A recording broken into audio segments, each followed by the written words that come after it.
unfortunately do think I have an answer for this one, or I have an educated hypothesis, because Stephanie, of course, did not specifically let us know what happens if a vampire has implants before they're bitten, or even like lip filler or an enhanced BBL. I don't know.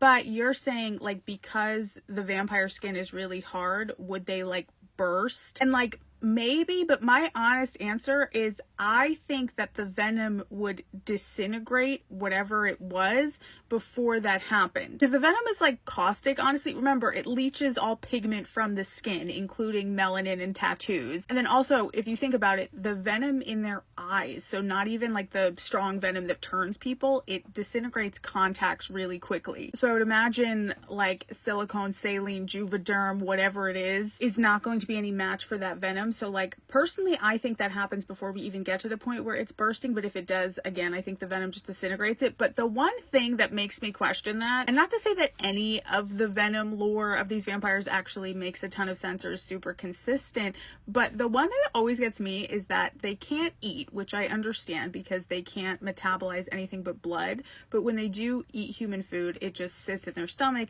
and then they have to go hack it up like a hairball later. And I would think that the venom in their system would just disintegrate the food, right? But apparently it just sits in their stomach. So I guess if food just sits in their stomach, like potentially your implants might just be sitting in there too. But I feel like no, I feel like the venom like destroys it, and then like you are just left with a yassified version of whatever you had originally. So like